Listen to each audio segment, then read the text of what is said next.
The tranquil streets of Barbican St. Andrew were shattered by terror last evening as a well-known contractor and businessman fell victim to a brazen and brutal assault at the hands of masked men posing as police officers. The 6 p.m. ambush unfolded like a scene from a crime thriller. The unsuspecting victim, a respected figure in the construction sector, was driving through the Graham Heights community when an unmarked vehicle intercepted his path. Dressed in police vests and exuding authority, the assailants ordered him to stop, presenting themselves as law enforcement. But within moments, the facade of justice crumbled into pure savagery. The businessman was dragged from his vehicle, beaten mercilessly, and robbed of his license, firearm, and a staggering $100,000 in cash.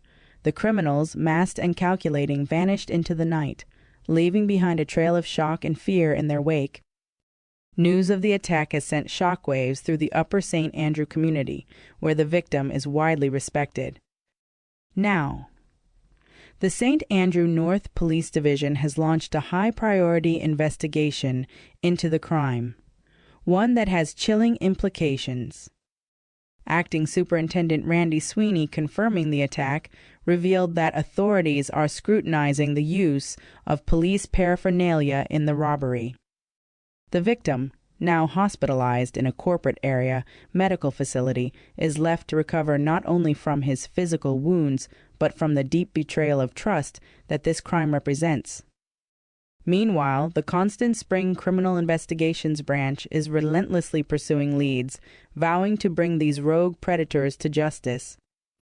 But in a city where criminals now disguise themselves as the very protectors of the law, one question lingers. Who can the people truly trust? The whirring blades of a helicopter shattered the silence of the night, sending shockwaves of unease through the communities of Havendale, Meadowbrook, and surrounding areas. From as early as 3 a.m., residents peered into the darkness, their curiosity and fear piqued by the ominous hum above.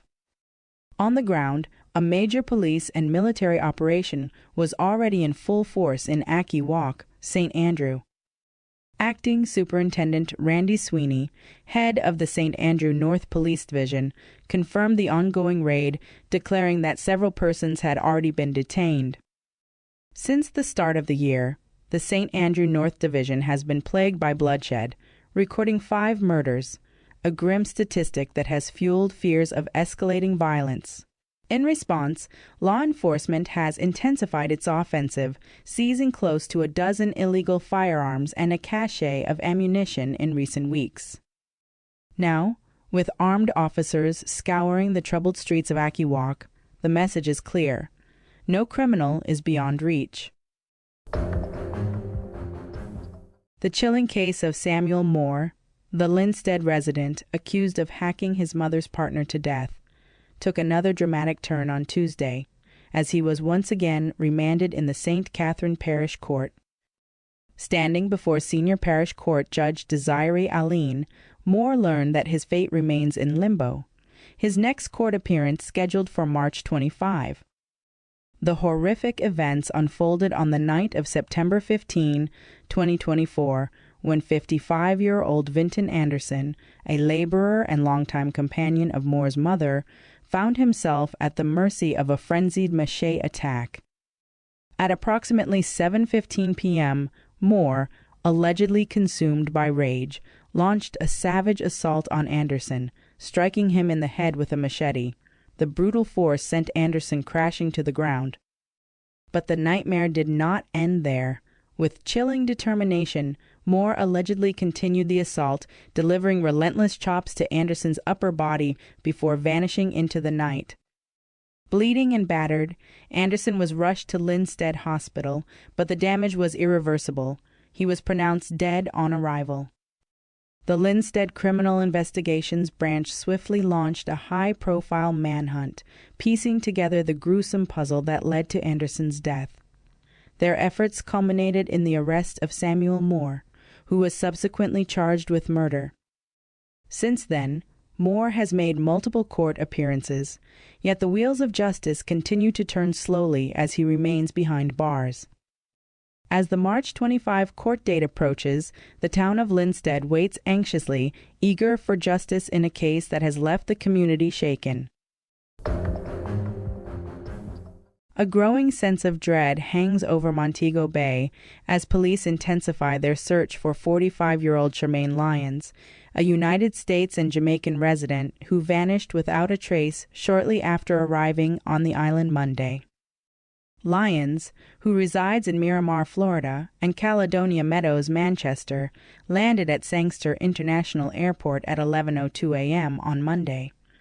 But what should have been a routine homecoming has now spiraled into a baffling disappearance. Wearing a black and gray long-sleeve blouse, a red skirt, a brown scarf, and black boots, Lyons was last seen within the airport's bustling terminals. Then nothing. She never made it to her intended destination. All attempts to contact her have led to dead ends, her phone silent, her whereabouts unknown. Family and authorities are growing increasingly concerned. As each passing hour deepens the mystery, the Montego Bay Police have now launched an urgent appeal to the public to contact the Montego Bay Police at 876-684-908080, the 119 police emergency number, or the nearest police station immediately if they have seen or heard from Shelly-Ann Lyons. A true queen of the track, Jamaican sprint icon Shelly-Ann Fraser-Pryce is set to receive one of the nation's highest civic honors, the keys to the city of Kingston, in a momentous ceremony on Thursday, February 13. In a fitting tribute to her legendary career, the event will take place at Wolmer's High School for Girls, the very institution where a young Fraser-Pryce first ignited the flames of greatness, her raw talent foreshadowing the dominance she would one day unleash on the world stage. Born and raised in Kingston, Fraser-Pryce defied the odds and etched her name into history, becoming one of the most decorated female sprinters of all time. She stunned the world in 2008, when she blazed across the finish line in Beijing, securing gold in the 100-meter, a feat never before accomplished by a Caribbean woman. But she wasn't done.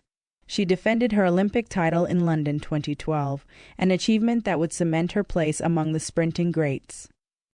Her triumphs extended beyond the Olympics as she amassed multiple world championship titles, each victory a testament to her unrelenting spirit, sheer speed, and the heart of a warrior. From the early days at George Headley Primary to the competitive tracks of Wolmer's High, Fraser-Pryce's journey has been nothing short of remarkable, but her impact stretches far beyond medals and records.